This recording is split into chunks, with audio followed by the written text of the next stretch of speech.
இது என்னடா relation and ஃபங்க்ஷன்ன்றாங்க, எக்ஸசைஸும் புரியல, ஒன்றும் புரியல. இதுல ஃபார்முலாவும் இல்லை, ஃபார்முலாமே இல்லாம ஒரு மேக்ஸா? அதுலயும் ட்ரிக்ஸும் காணும், டிப்ஸும் காணும். நம்ம என்னடா இதுல சம்ஸ் பண்ண போறோம் அப்படின்னு சொல்லி ஒரு கன்ஃபியூஷன்ல இருக்கீங்களா?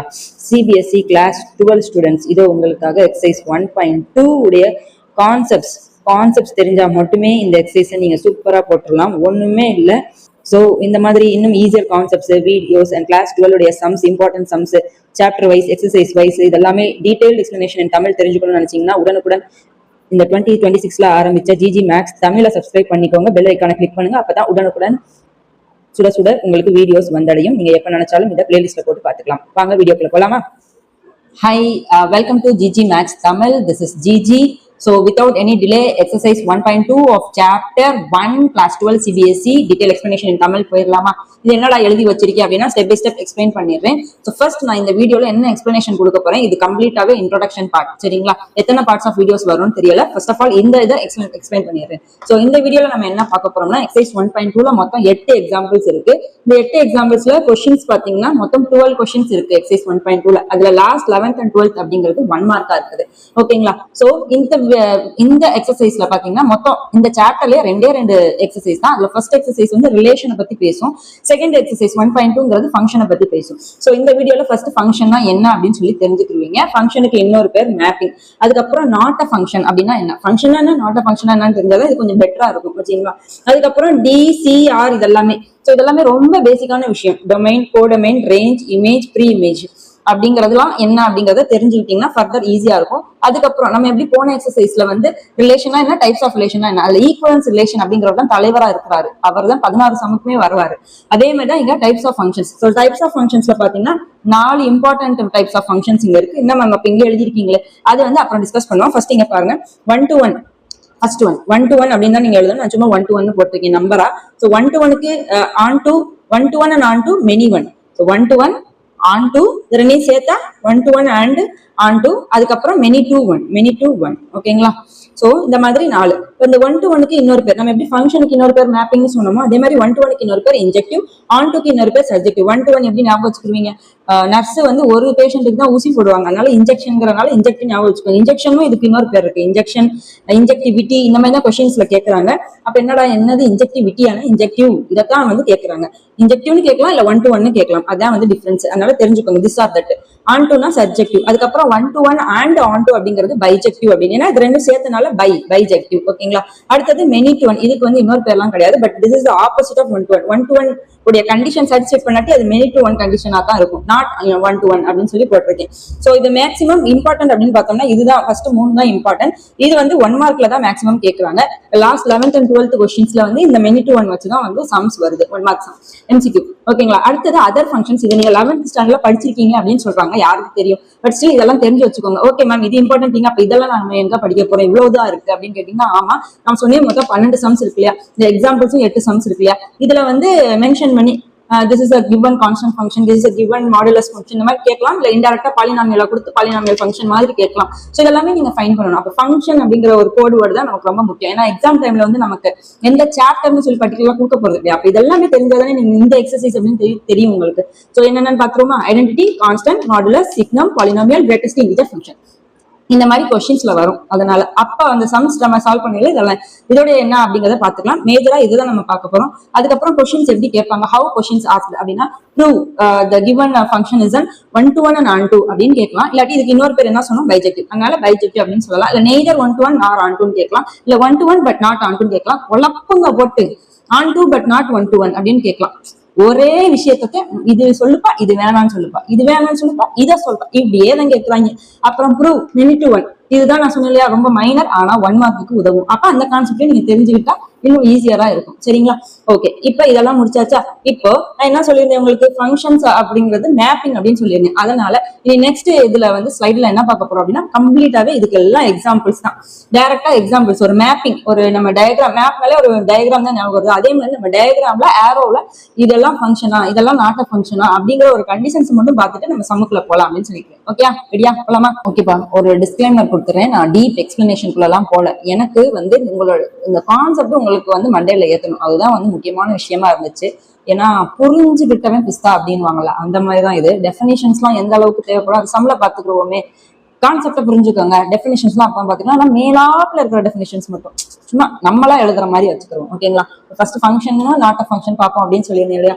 ஃபர்ஸ்ட் என்னன்னா ஃபங்க்ஷனுடைய சும்மா நமக்கு தெரிஞ்சுக்கிற டெஃபினிஷன் தான் போன கிளாஸ்லயே சொல்லியிருப்பேன். ஃபங்க்ஷன் அப்படிங்கிறது நமக்கு சாப்டர் நேம் என்ன, ரிலேஷன் அண்ட் ஃபங்க்ஷன். ஃபர்ஸ்ட் எவன் வரும், ரிலேஷன் வரும், அதுக்கப்புறம் தான் வந்து ஃபங்க்ஷன் வரும். இந்த ரிலேஷனுக்குள்ளேயே கார்டீசியன் ப்ராடக்ட் மறைஞ்சிருக்கு. அதே மாதிரி ரிலேஷன் அண்ட் ஃபங்க்ஷன் அப்படிங்கறதுனால function is a special type of relation. Relation தான் பெரிய ஆள், அதுக்குள்ள இருக்கிறதா ஃபங்க்ஷன். ஓகேங்களா? அந்த இதுதான் தெரிஞ்சு வச்சுக்கோங்க. Function is a special type of relation. அதனால இதை நம்ம படிக்கிறோம்.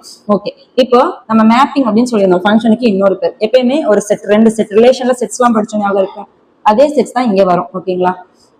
இப்ப ஏபி அப்படின்னு சொல்லி ரெண்டு மேம் ஏபி தான் எடுக்கணுமா? நாங்க A B X Y P Q இது மாதிரி ரெண்டே ரெண்டு மேம் ஓவல்ல தான் வரையணுமா? ஸ்கொயர்லயும் வரைஞ்சுக்கோங்க, ரெக்டாங்கிலையும் வரைஞ்சுக்கோங்க. Not an issue. மேப்பிங் அப்படிங்கறத மேட்ரு. ஓகேங்களா? ஃபங்க்ஷனா நாட் அ ஃபங்க்ஷனாங்கிறதுல மட்டும் ஃபோக்கஸ் பண்ணுவோம். பாத்தீங்கன்னா ஏல என்ன கொடுத்துருக்கு, இந்த உள்ளுக்குள்ள இருக்கிற எலிமெண்ட்ஸ் எல்லாம் விஷயமே கிடையாதுப்பா. என்ன வேணா இருக்கலாம், லெட்டர்ஸ் இருக்கலாம், நம்பர்ஸ் இருக்கலாம், இன்டிஜர்ஸ் இருக்கலாம், ரேஷனல் நம்பர், ரேஷனல் என்ன வேணா இருந்துட்டு போட்டோம். நமக்கு என்ன தேவைன்னா இந்த ஏரோ மார்க் எங்க போகுது எங்க வருது அப்படிங்கறதுதான். இதை என்னன்னு சொல்லுவாங்கன்னா இன்புட் அப்படின்னு சொல்லுவாங்க. இந்த ஃபுல்லாவே இதை என்னன்னு சொல்லுவாங்கன்னா அவுட்புட். ஃபர்ஸ்ட் ஒரு லாஜிக் இல்லாம ஜஸ்ட் ஒரு ஞாபகம் வச்சுக்கிறதுக்காக நான் சொல்றேன். ஃபர்ஸ்ட் இது இன்புட், இது அவுட்புட். ஓகேங்களா? இப்ப நான் என்ன சொல்லியிருக்கேன்னா A has only one image in B. இவனுக்கு ஒரு இமேஜ் தான் இருக்கும். இமேஜ்னா இதோட ரெப்ளிகா இங்க இருக்கா, அதுதான் வந்து இமேஜ். அப்ப ஒன்னுக்கு only one image, only one image, only one image. ஓகேங்களா? அப்ப ஒன்னுக்கு ஏ, டூவுக்கு பி, த்ரீக்கு சி இருக்காங்களா? கிளியர்? அவ்வளவுதான். அப்ப இது வந்து ஃபங்க்ஷனா நாட் அ ஃபங்க்ஷனா? It is a function. ஓகேவா? அப்ப அதே மாதிரி இங்க செக் பண்ணுங்க. இதுலயே நீங்க டெஃபினேஷனை தெரிஞ்சுக்கலாம். இப்ப இந்த இடத்துக்கு வாங்க. நான் என்ன சொன்னேன், A has only one image in B அப்படின்னு சொன்னேன். அப்ப ஏக்கு செக் பண்ணுங்க, இருக்கா? ஒவ்வொன்றுக்கும் செக் பண்ணணும். பிக்கு இருக்கா? இருக்கு. மேம் சி மட்டும் என்ன மேம் ஒண்ணுமே இல்லாம இருக்காங்க, இருந்தா தானே மேம் நான் மேப் பண்ணுவேன். அப்ப என்ன மேம் அப்படின்னா, இப்ப இன்புட் அப்படிங்கிறவன் ஸ்ட்ரிக்டானவன். சரிங்களா? இன்புட் அப்படிங்கிறவன் ஸ்ட்ரிக்டானவன்னா என்ன அர்த்தம்னா, இவனுக்கு வந்து எப்பயுமே இமேஜ் இருக்கணும். இமேஜ் இல்லாட்டி அவனால இருக்க முடியாது. அப்ப அது என்னது? Not a function. ஓகேங்களா? இவனுக்கு என்ன இருக்கு, இன்புட்டே இமேஜே அங்க இல்ல. அப்ப லெஃப்ட் ஆகக்கூடாது. இந்த மாதிரி வந்து லெஃப்ட் ஆகக்கூடாது அப்படிங்கறதுதான் விஷயம். இதை வந்து இன்னும் கொஞ்சம் உங்களுக்கு இன்னும் கொஞ்சம் எப்படி புரிய வைக்கணும் அப்படின்னு பாத்தீங்கன்னா, இது எல்லாமே என்னன்னு வச்சுக்கணும்னா, நீங்க வந்து ஸ்டூடெண்ட்டுக்கு வந்து இப்ப நீங்க எக்ஸாம் எழுதுறீங்கன்னா ஒரே ஒரு எக்ஸாம் ஹால் தானே நீங்க போய் எழுத முடியும். அந்த மாதிரி ஞாபகம் வச்சுக்கோங்க. ஆனா இங்க எக்ஸாம் ஹாலே இல்ல. அந்த ஸ்டூடெண்ட்டுக்கு எக்ஸாம் ஹால் கொடுத்தே ஆகணும். இல்ல, அப்படி இருக்கவே கூடாது. இந்த பக்கம் எவனுமே வந்து ஃப்ரீயாவே இருக்கக்கூடாது. எப்பயுமே அவனுக்கு ஒரு இமேஜ் எக்ஸாம் ஹால் இருந்துகிட்டே தான் இருக்கணும். ஓகேவா? அப்ப இது வந்து நாட் அ ஃபங்க்ஷன். அப்ப மேம் இந்த இடத்துல எத்தனை இதெல்லாம் நம்ம கண்டுபிடிக்க தேவையில்லையா? ஏதாச்சும் ஒண்ணு இல்லாம இருந்தாலும் நாட் அ ஃபங்க்ஷன். ஆமா, நாட் அ ஃபங்க்ஷன். முடிஞ்சிச்சு. நெக்ஸ்ட் வாங்க. அடுத்தது எக்ஸ் ஒய். இப்ப இந்த இடத்துல பாருங்க, இவனுக்கு இவன் மேப், இவனுக்கு இவன் மேப், இவனுக்கு இவன் மேப். இந்த ரெண்டு இடத்துக்குமே என்ன மேம் இங்க எதுவுமே காணோமே அப்படின்னா, நான் இதை பத்தி பாதர் பண்ண போறதே கிடையாது. நான் இங்க தான் பார்க்க போறேன். நான் இப்ப பேசுறது ஃபங்க்ஷனா நாட் அ ஃபங்க்ஷனா மட்டும்தான். சரிங்களா? அப்ப இங்க நான் எல்லாமே ஃபில் ஆயிருச்சு எனக்கு. அப்ப இது என்னது? ஃபங்க்ஷன். ஓகே, இதை பத்தி பாதர் பண்ணாதீங்க. It's a function. கண்டுபிடிக்க சொன்னா இது மட்டும்தான். அடுத்தது இது வாங்க, PQ. இங்க என்ன கொடுத்துருக்கேன்? இப்ப 5க்கு ஏ இருக்கு, செக் பண்ணுங்க. 15க்கு டி இருக்கு. இப்ப இந்த நடுவுல பாருங்களேன், 10க்கு பியும் இருக்கு, சியும் இருக்கு. ஒரு ஸ்டூடெண்ட் 2 எக்ஸாம் ஹால்ல போய் எழுத முடியுமா? இல்ல 3 எக்ஸாம் ஹால்ல இப்படியும் கொடுத்திருந்தா எழுத முடியுமா? ஒன்னுக்கு மேல எழுத முடியாது. ஒன்லி ஒன் இமேஜ் தானே இருக்கணும். இங்க 2 இமேஜ் வந்துருச்சு இல்லையா? அப்படிங்கறனால it is not a function. புரிஞ்சிருச்சா? ஐ ஹோப் உங்களுக்கு ஃபங்க்ஷன் நாட் அ ஃபங்க்ஷன் கிளியரா இருக்கும். ஸோ ஒன்லி ஒன் இமேஜ் இருக்கணும், லெஃப்டா இருக்கவே கூடாது. அவனுக்கு எப்பயுமே ஒரு இமேஜ் இருந்தே ஆகணும். அதே மாதிரி மோர் தென் ஒரு இமேஜ் இருக்கவே கூடாது. 2 எக்ஸாம் ஹால் ஒரு தவணுக்கு கொடுக்க முடியாது, ஒரு எக்ஸாம் ஹால் தான் கொடுக்க முடியும். அதே மாதிரி எனக்கு இந்த சைடு தான் வந்து ஃபில் ஆயிருக்கணுமே தவிர நான் இதை பத்தி ரைட் சைட்ல இருக்கிறத பத்தி நான் பாதர் பண்ண போறதே கிடையாது. ஓகேங்களா? ஸோ இதுலயே வந்து நான் domain, codomain, range, image, pre image சொல்லிடுவோமா? இப்ப நம்ம இன்புட் அவுட்புட்னு பேசணும் இல்லையா? இன்புட் அவுட்புட் அப்படின்னு சொல்லி பேசணும். இப்ப இதையே தான் நான் மேத்தமெட்டிக்கலா என்ன சொல்ல போறேன்னா, டொமைன், கோடொமைன். இவன் டொமைன், எக்ஸ்ல இருக்கிறவங்க எல்லாம் டொமைன், ஒய்ல இருக்கிறவங்க எல்லாம் கோடொமைன். அப்ப நான் எப்படி எழுதுவேன்? செட்ஸ்ல எழுதணும். அப்ப டொமைன் இஸ் ஈக்குவல் டு 10, 20, 13 எழுதிக்கிற போறேன். அதே மாதிரி கோடொமைன் இஸ் ஈக்குவல் டு எப்படி எழுதுவேன்? இங்க யாரெல்லாம் இருக்கானோ அவன் பூராத்தையும் எழுதிருப்பா. சரிங்களா? டொமைன் முடிச்சிட்டோம், கோடொமைன் முடிச்சிட்டோம். அடுத்து யாரு? ரேஞ்சு. அப்ப ரேஞ்சுனா இங்க எனக்கு ஏரோ வந்து முடிகிற எந்தெந்த எலிமெண்ட்ஸ் எல்லாம் இருக்கும் அது எல்லாமே எனக்கு ரேஞ்சு. இதுல இருக்கிறது 5. 5ல எதுக்கெல்லாம் ஏரோ வந்திருக்கு? PQR. அப்ப இவன் மட்டும்தான் எனக்கு ரேஞ்சு.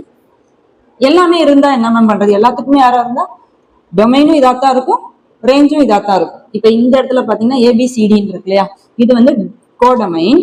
ரேஞ்ச் என்னது, எல்லாத்துலயுமே எனக்கு யாரா மார்க் பாஸ் ஆயிருக்குல்ல, எல்லாத்துலயுமே நான் டாட் வச்சிருக்கேன் பாத்தீங்களா, அப்ப எனக்கு இதுவே ரேஞ்சாகவும் தான் இருக்கும், ரெண்டுமே ஈக்குவலா இருக்கும். ஓகேவா, அப்படி இருக்கலாமான்னா எஸ் இருக்கலாம். வேற என்னது, இப்ப இந்த இடத்துல இருக்கிறவன் எல்லாமே நான் என்ன சொல்லுவேன்னா, இப்ப நான் என்ன சொன்னேன், இமேஜ் இருக்குன்னு சொன்னேன், இவனுக்கு ஒரு இமேஜ் இருக்கணும்னு சொன்னேன். இப்ப இவன் எல்லாம் யாரு, நான் சொல்லிட்டேன் ஆல்ரெடி, இமேஜ். இவன் எல்லாமே இமேஜ். யாருக்கு இமேஜ், இவங்களுக்கு இமேஜ். இப்ப நான் இப்ப எஃப் ஆஃப் 10 கேட்டா பி தான் இமேஜ், இவனுக்கு இவன் தான் இமேஜ். இது ஃபுல்லா இமேஜ் கிடையாது, இவனுக்கு இவன் தான் இமேஜ், இவனுக்கு இவன் தான் இமேஜ். 30க்கு 6 தான் இமேஜ். இதுவே பிக்கு ப்ரீ இமேஜ் எதுப்பா அப்படின்னு கேட்டா 10. பிக்கு ப்ரீ இமேஜ் எதுப்பான்னு கேட்டா 10. அப்ப இமேஜ் ஆஃப் 10 அப்படின்னு கேட்டா என்ன எழுதுவீங்க, பி. இப்படி கேட்கலாம் மாட்டாங்க, ஜஸ்ட் ஒரு அண்டர்ஸ்டாண்டிங்காக சொல்றேன். இதுவே ப்ரீ இமேஜ் ஆஃப் பி அப்படின்னு கேட்டா என்ன எழுதணும், 10. ஓகேங்களா. ஸோ ஓவராலா நான் பாதி முடிச்சிட்டேன். ஐ திங்க் வந்து 1 on 2 இருக்கு, அதெல்லாமே அடுத்தது பார்த்துருவோமா. ஐ திங்க் நான் இந்த வீடியோவை இதோட கட் ஷார்ட் பண்ணிக்கிறேன். ஸோ இன்ட்ரோடக்ஷனே 2 பார்ட்டா டிவைட் பண்ணிக்கிறோம். நெக்ஸ்ட் வீடியோல நம்ம வந்து types of functions 1 to 1, on to many, many to 1, bijective, இது 4ஐயும் பார்த்துட்டு அதுக்கப்புறம் சம்ஸ் போட்டா பெட்டரா இருக்கும். ஓகேங்களா, இப்போதைக்கு இது வரைக்கும் இருக்கட்டும். நெக்ஸ்ட் வீடியோல பார்ப்போம். until then take care, bye and keep supporting. Subscribe பண்ணிக்கோங்க. சுட சுட உங்களுக்கு அடுத்தடுத்த வீடியோஸ் வந்துகிட்டே இருக்கும். ரிவைஸ் பண்ணுங்க. எல்லாமே வந்து நீங்க திருப்பி ரீகால் பண்ண ஈஸியா இருக்கும். அண்ட் ஃபர்தர் மோர் உங்களுக்கு எந்த சம்ஸ் இல்ல இம்பார்ட்டன்ட் கான்செப்ட்ஸ் ஏதாச்சும் இருந்தா கமெண்ட் செக்ஷன்ல போடுங்க, அப்பதான் எங்களுக்கு தெரியும். சரிங்களா, எனக்கு தெரியும், நான் ஒரு ஆள் தான், வேற யாரும் கிடையாது. அதனால போடுங்க, கன்சிடர் பண்ணி I will try to post it. ஓகேங்களா, சப்போர்ட் பண்ணுங்க, ஷேர் பண்ணுங்க ஆல்வேஸ். ஓகேங்களா, டேக் கேர், பை.